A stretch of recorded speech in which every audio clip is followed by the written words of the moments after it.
There's actually a lot of signs that GPU pricing is moving down right now. I've seen the RTX 5070 $50 below its MSRP at Walmart.com. Although I will say that this was available for over a week, it is no longer in stock at this price today. So that's a bit unfortunate, but do keep an eye out for usually if a sale has been available, it does come back. Now that's no guarantee though. Now, if you have a Micro Center nearby, there's a 5070 actually as low as $480. That is $70 below MSRP, which is a pretty significant discount, especially for Nvidia GPUs. But again, you might not have a Micro Center within driving distance, and this is for in-store pickup only. If you do have a Micro Center in range, the 5070 Ti is $20 below its MSRP at $730. And the 5080 is actually $100 below its MSRP at $900. And only a couple of months ago, it was hard to find a 5080 for even its MSRP of $1,000. They were usually $1,200. I made a whole video about how the 5080 was just the worst value GPU you could possibly buy. Because, again, it was so far above its MSRP and only offered a small performance increase over the 5070 Ti. So there's some good signs of movement here. But again, if you don't have a Micro Center, well, if you're buying GPUs online, I've also seen an AMD GPU lower than it usually is, although this is certainly above its actual MSRP. The 9070 XT famously had an MSRP of $599.99, and if it had been available at that price for any considerable amount of time other than a limited quantity on launch day, it would have made buying cards like a 5070 and 5070 Ti kind of pointless at that aggressive of pricing. Now 650 is better than it's been for a long time, although unfortunately this is a 8 hours left sale. So if you're not watching my video right when I'm posting it, may or may not still be available. So this is at Newegg, and this is available for shipping, though. So the point is, there's a lot of GPUs hitting low prices, but you kind of have to catch them on sale. If you want to know what's kind of available at a reasonable price and like why I think prices are dropping right now on certain models, stay tuned. But first, so many of you are making a huge mistake when upgrading your PC gaming setup, not thinking enough about the chair you will be sitting in the whole time. Frankly, what some of you are doing is a bit embarrassing. What you need is a high-quality ergonomic office chair like the Sihu Doro S100 that Sihu recently sent me, and a huge thanks to Sihu for sponsoring this part of today's video. In fact, I will probably need to get another one because my wife is intent on claiming this one to take to her classroom. I've actually given her other office chairs, but this one is her favorite, especially due to the dynamic lumbar support, which moves with you no matter whether you lean forward, backward, or side to side. Your back will thank you so much for upgrading to a Sihu ergonomic office chair, and the S100 has all the features you need. A mesh back solves those sweaty long gaming sessions, and adjustable height armrests solves the annoying problem where you get a chair that can't actually sit flush with your desk or reach an appropriate height for reaching your mouse and keyboard comfortably. The Sihu Doro S100's 4D synchronized armrests have a truly impressive range of motion, allowing them to adjust forward, backward, up, down, and rotate inside and outside to get into perfect position. There's nothing more frustrating than spending a bunch of money on a new chair only to find the armrests can't really align properly with your desk. And they're comfortable too, with their thick memory foam cushions for your elbows and ability to move with you as you lean back. Seriously, the S100 is so comfortable for me when I lean back for some controller-based gaming, but also amazing when I'm sitting at full attention for some serious competitive matches. There is also an adjustable height back, which allows the chair to fit perfectly, and the backrest also offers dynamic spine support that moves with your body as you shift positions. There is so much more to love about the S100, like the seat, which can move forward and backward to get a perfect fit, and its waterfall-shaped seat cushion that offers a pressure-relieving design that is amazingly comfortable. With a 30-day free return policy and 3-year warranty, there's no reason not to check out the sponsored link in the video description or pinned comment to upgrade to a S100 ergonomic office chair today. Your back will thank you. Okay, so why do I think that we've been seeing these kind of flash sales on products? Well, there's a lot of possibilities, but at this point, it is very, very, very likely that we're getting an RTX 50 Super Series coming either in the end of 2025 or the beginning of 2026, although the latest rumors say that it might be pushed back until almost like Q2. But again, this is all based on leaks and rumors. That being said, we are pretty sure at this point that this is happening. And notice the 50 series cards I was seeing heavy discounts on there, like the 5070, 5070 Ti, 5080. Those are the models where we're expecting Super Series replacements, which will have 50% VRAM increases if the rumors prove to be true. And again, it's the most reliable leakers like Copite7 Kimi, etc., and a bunch of other ones have corroborated that this is likely happening. Now, again, like especially on a card like the 5070, 12 gigabytes can be a little bit concerning. So getting a move all the way up to 18 gigabytes of VRAM could make that really attractive. But keep in mind, we still don't know the exact release dates on these products. So the obvious question now is, should you wait to buy a GPU? Does it make sense to buy a GPU in October of 2025? Well, like I said, we are expecting these cards coming sometime soon-ish, but if it's really Q2 2026, you actually kind of need to ask yourself, does it make sense to wait? A lot of that decision is probably going to depend on what GPU you currently have, because if you currently have a graphics card that's playing your games okay, I would recommend waiting. If you just kind of have that itch to upgrade, I think that it might be worth waiting. If there's big games coming out right now that you desperately want to play and your PC just is not handling it in an enjoyable way, that's where I think upgrading now could make sense, because sure, it would be nice to get the extra VRAM, but a couple of things. Number one, we don't know what price the Supers are going to be. They might come in at the same MSRPs, but then if there's a lot of demand, they could actually on the market be above that for a while and then eventually come down to MSRP, but then are we already almost onto the 60 series cards by that point? So there's a lot of question marks on if you wait. So if you do manage to catch one of these kind of flash sale prices, or you live near a micro center and you've got a game coming up that you want right now, I do think that it could make sense to buy a GPU now, even with the 50 series incoming. But if the GPU you have right now is still getting you by, you're just kind of getting that itch, I would say probably better to wait. Now, let's talk about the best value GPUs that aren't one of these specific kind of flash sales pricing, and what is my methodology for like establishing that. So the way I like to do this isn't just like, let's create a performance per dollar chart with every GPU on it and say this one's the best performance per dollar, get that one. Because realistically, people are planning on buying in different price ranges or targeting different performance levels and different monitor resolutions. So instead, I think it's best to look at a pricing amount. In other words, what is your budget?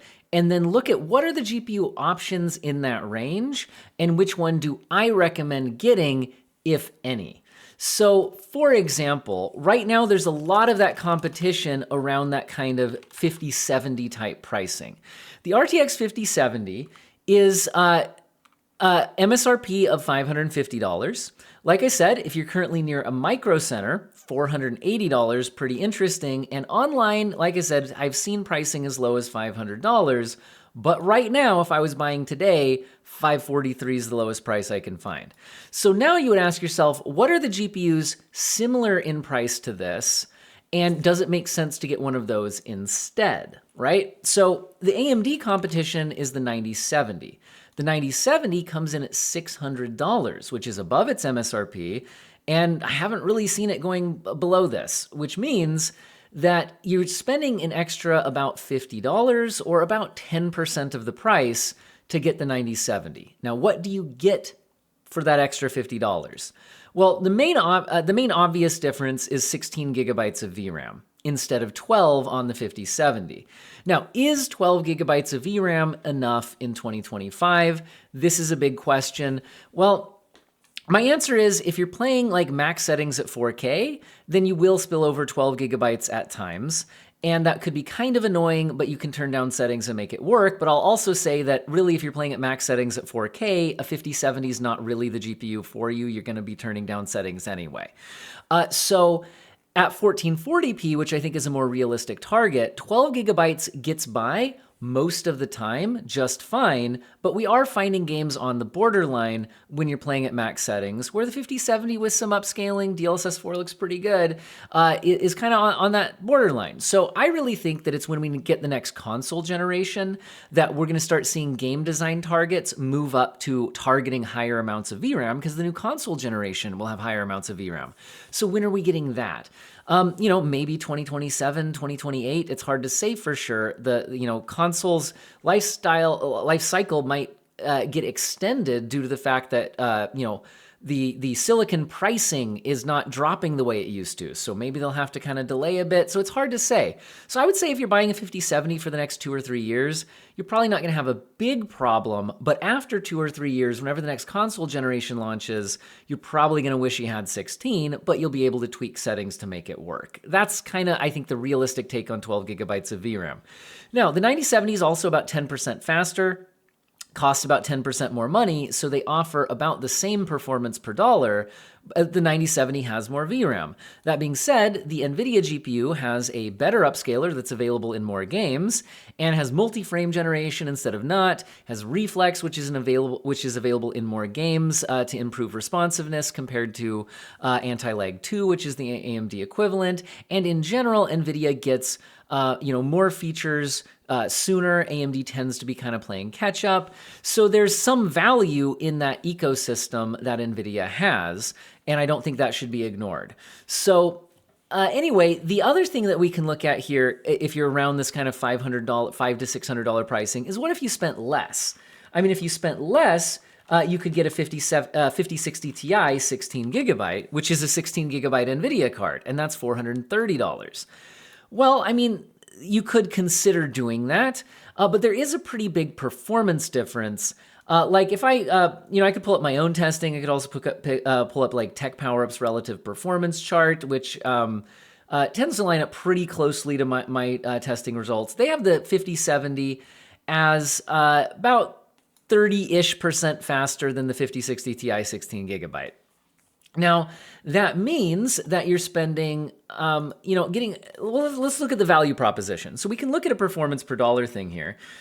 So if I look at the MSRP, or the lowest available price, which was like $543 if I'm buying online for the 5070, and I look at $430 for the 5060 Ti 16 gigabyte, you can see that we're spending 26% more money to get like 28, 30% more performance. So they actually offer a very similar performance per dollar.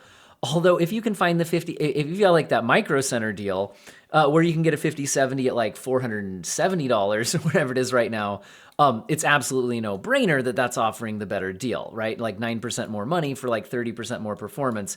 And I would say I'd rather have the additional 30% performance than the extra VRAM. To be clear on that, because 12 gigabytes is annoying, but like not the absolute end of the world right now. So I would say that if I was buying a GPU around the $500 mark, personally, I do think that the 5070 is a good option, especially if you can get it when it does hit $500 or less, which, like I said, hasn't been an impossible price to find recently, even if it's hard to find today other than an in-store deal at Micro Center. So that would be my thought if you're buying around $500, is I think the 5070 gets my vote, but I also say that if you don't really need to upgrade right now, wait for that Super Series, or even the 60 Series, and see what's coming. But if you want to buy $500-ish right now, 5070 gets my vote, but I'm not opposed to you getting a 9070 to get the 16 gigabytes of VRAM. But again, if you get the 5070 when it's kind of on one of those lower price sales, it's kind of a big price jump to get similar performance from AMD with kind of the weaker ecosystem. So then what we can look at is, okay, so what if you were needing to go a bit lower here on the price point? So $500 to $600 range isn't for you. Well, we already saw that the 5060 Ti 16 gigabyte is around $430 on the lowest price options right now. I already said that if you have additional money, I think getting the 5070 does make sense to get the additional performance. But the 5060 Ti 16 gigabyte is a pretty good 1440p card or 1080p card. You'll be having to use some upscaling in the latest games on the highest settings, but it's perfectly usable. That being said, the 9060 XT from AMD has a 16 gigabyte version that comes in at $350 right now. So the 9060 XT 16 gigabyte is within single-digit performance difference of the 5060 Ti. If we go with the tech power-up relative performance chart, let's actually go with the 16 gigabyte 9060 XT up against the 16 gigabyte 5060 Ti, they have like a 5% gap. I think I saw more like an 8% advantage in my testing, but it can vary a bit depending on the game that you test. So the point is though, if you're in single-digit percentage differences, that's the kind of thing where unless you're running a frame rate counter, it's very difficult to detect a difference. That being said, Nvidia, like I said, has a better ecosystem around things like DLSS, multi-frame generation, reflex, those kinds of things. Generally, more games are compatible with them, that kind of thing. But AMD, especially if you're willing to use Optiscaler and things like that, puts up a pretty good fight on that front. They both have 16 gigabytes, pretty interesting. So which one makes the most sense here? Well, if we look at the value proposition, we're looking at $430 versus $350. So in this case, you're spending 23% more money to get the Nvidia GPU for basically the same performance and same VRAM. So in that case, I would say you really have to think about those feature set differences and if that makes sense to you. Because in my case, I would say that I would respect somebody choosing the 5060 Ti 16 gigabyte because you want to buy into that NVIDIA ecosystem and it fits into your budget. But if you're like, I really don't want to spend over $400, I think that 9060 XT 16 gigabyte is the best value GPU that doesn't really have any major shortcomings. So if you have either a 1080p or a 1440p display and you want the most affordable GPU, that can really give you a good experience in the latest games. Yeah, you'll have to use some FSR4 upscaling, and with AMD, sometimes you might need to use like Optiscaler to get FSR4 in a game that doesn't have it, and you wouldn't want to do that in multiplayer games, because anyway, and I have videos on how to do all of that stuff. I would say that the 9060 XT 16 gigabyte gets my recommendation for the best value 1080p or 1440p GPU right now. Again, I could respect making the decision to get the 5060 Ti 16 gigabyte as well. But both of these cards have a trap. There's 8 gigabyte versions, so let's talk about those for a second. So their 9060 XT 8 gigabyte version is $280. So you actually save a pretty significant amount of money there. So here we're looking at $350 versus $280. So it's actually 25% more expensive to get the 16 gigabyte card. But when you're like playing games, if you're not using more than 8 gigabytes of VRAM, their performance is actually identical. So the 8 gigabyte card might sound like the way better value option. And I will say that if you pretty much only play like esports games that are generally turning down graphics and you're just chasing high frame rates, then the 9060 XT 8 gigabyte card becomes a really interesting value option. But if you tend to play newer AAA games, single player stuff, graphically demanding, you want to turn up the graphic settings to enjoy them, in my testing, even at 1080p resolution, the max graphic settings in most new releases, the majority, not all, but like over half of the big AAA releases in 2025 have had performance issues on 8 gigabyte cards, even at 1080p.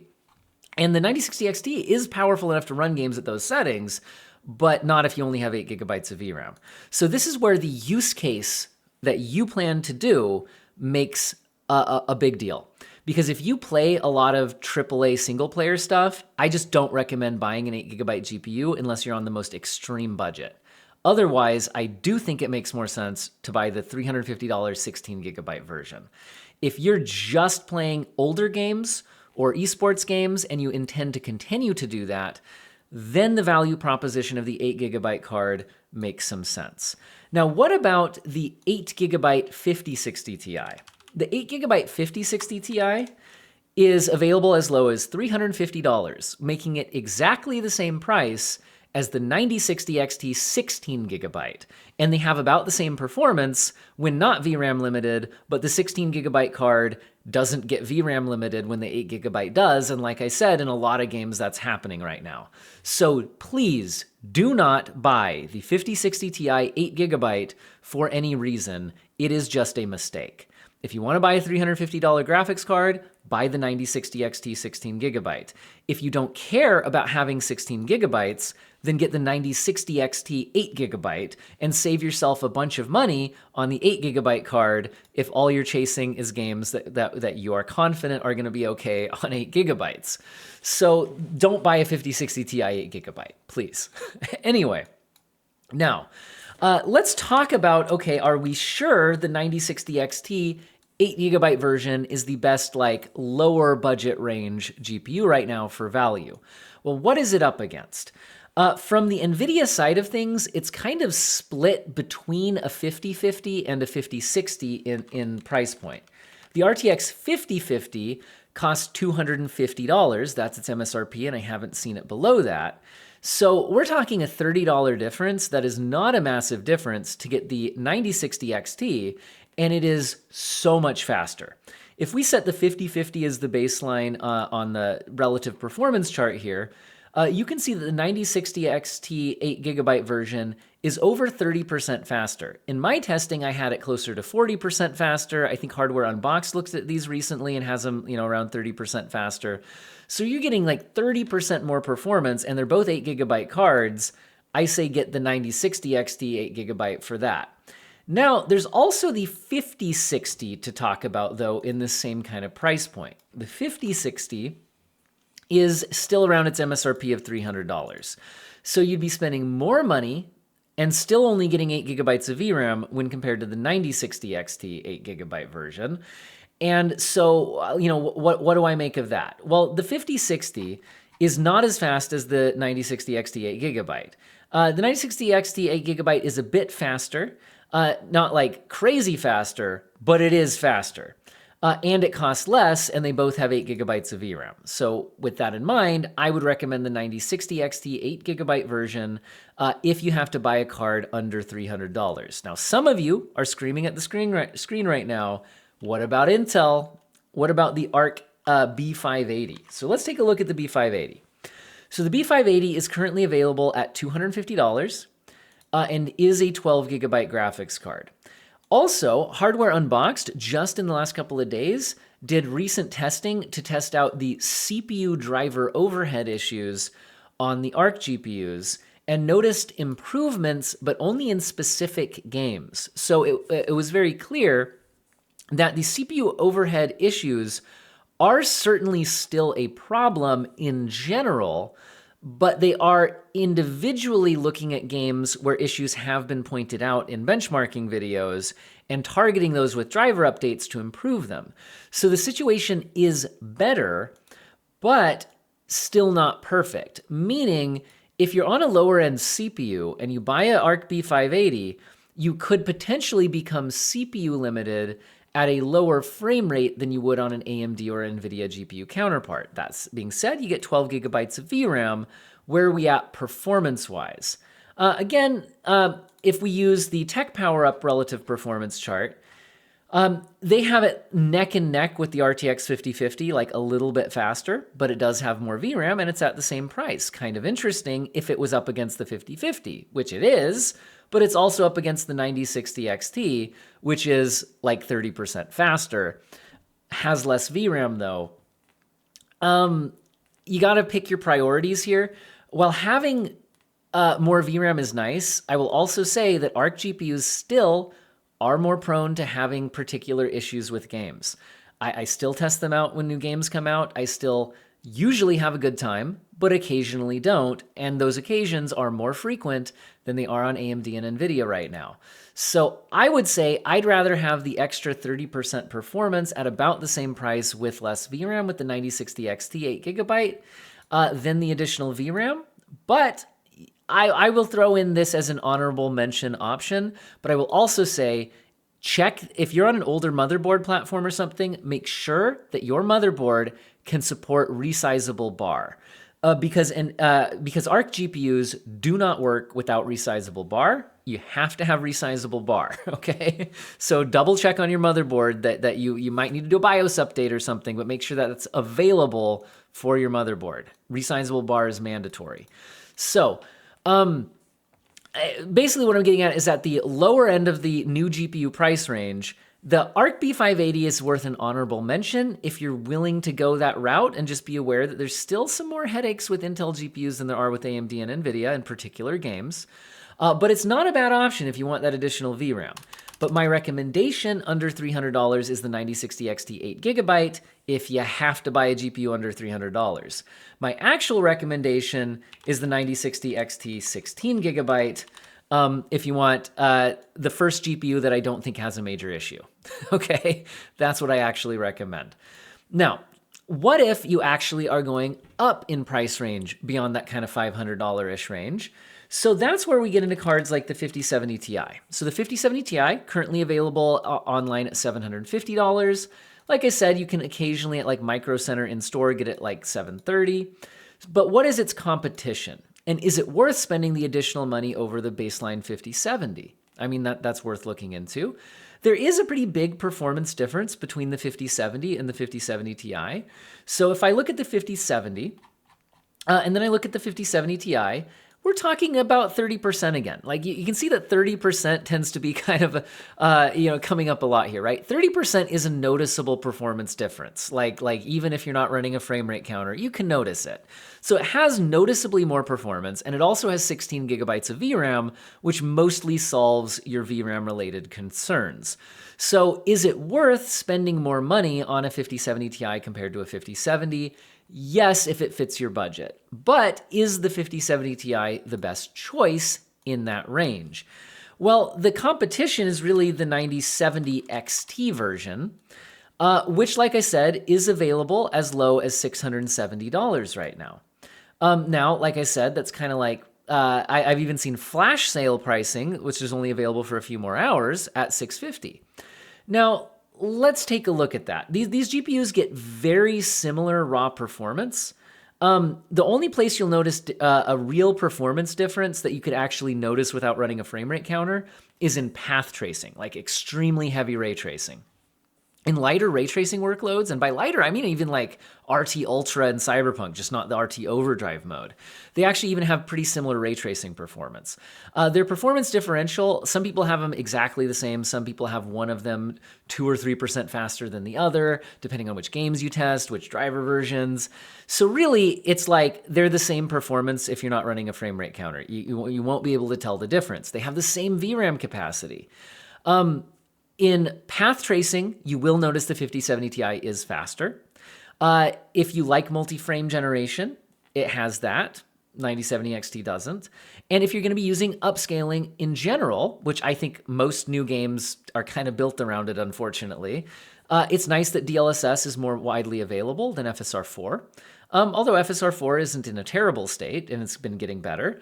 And again, you get that kind of NVIDIA ecosystem.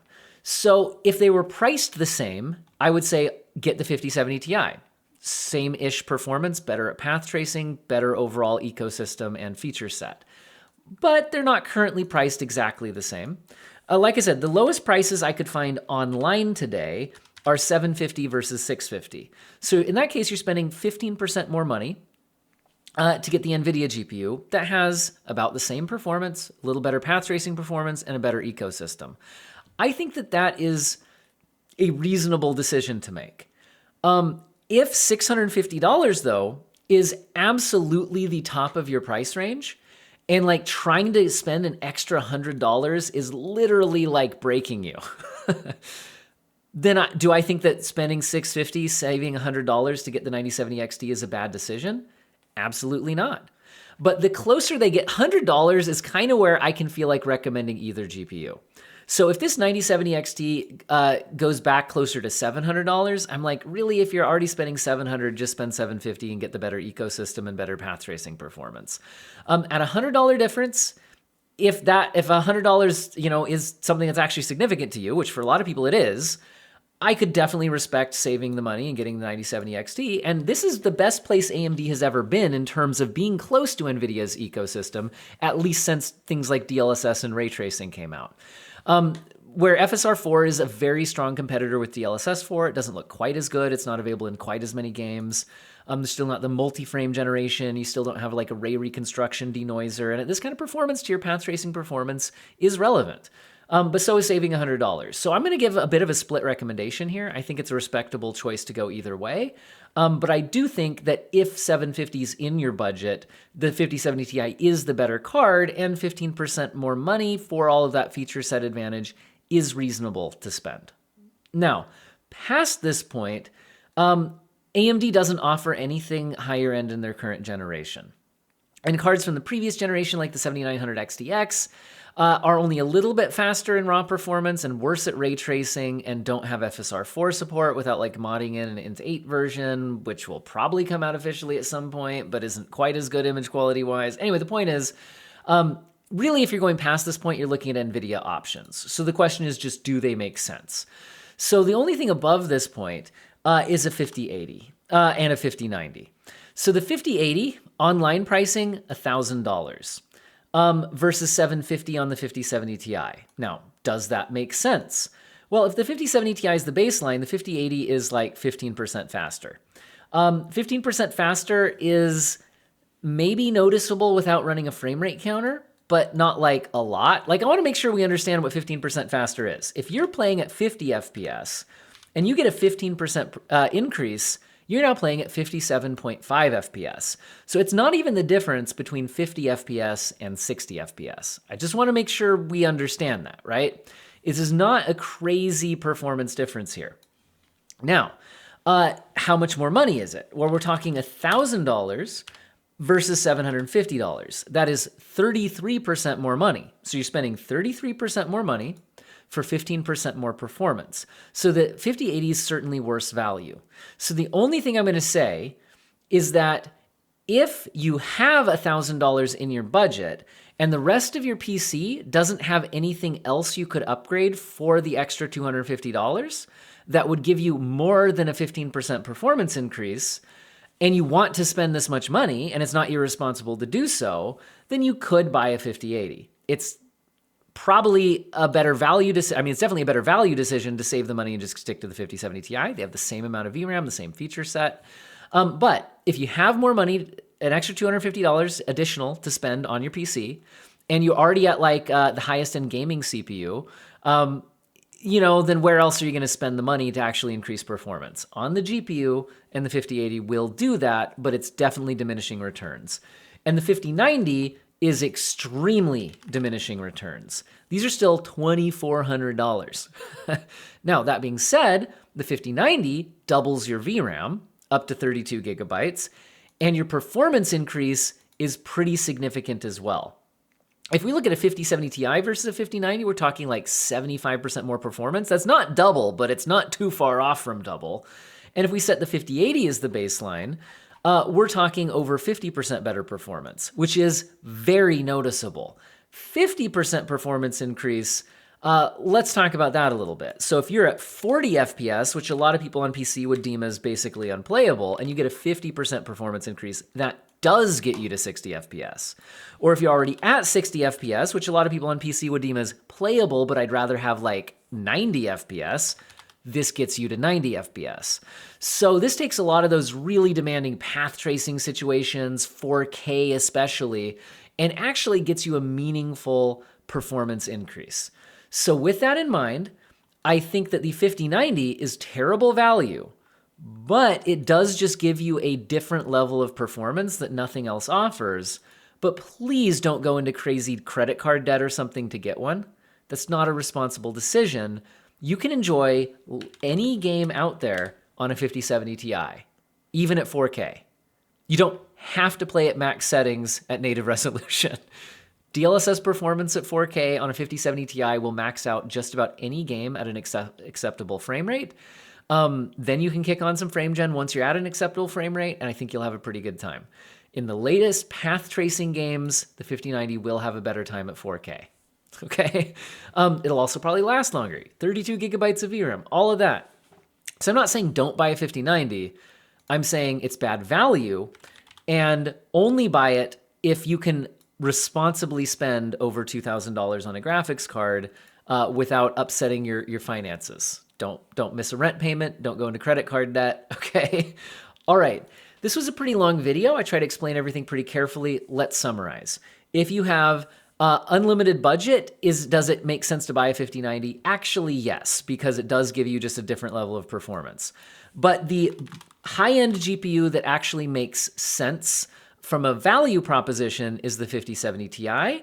And if you can get it at $100 less or more, the 9070 XT also makes sense. I think the 5070 Ti is worth the extra $100, but only if that extra $100 isn't a financial burden to you. If it is, probably worth just grabbing the 9070 XT and getting basically the same performance in most situations and still a pretty good feature set. Below this, I think the 5070 makes sense. And the 5070, especially keep your eye out for deals on this. Like I said, Micro Center's got it at $480. Walmart recently had it at $500. So if you could spot a deal on the 5070, I think that is a great mainstream GPU for a lot of people, especially at that $500 price point. It's not the end of the world at $550. But like I said, if you don't need a GPU right now, the 5070 Super sounds like it's going to be a lot more interesting. Now, if you can't spend this much money, I think the 9060 XT 16 gigabyte version at $350 makes a lot of sense. And most people on either a 1080p or 1440p display are going to be completely happy with this GPU. And it makes a lot of value sense as well.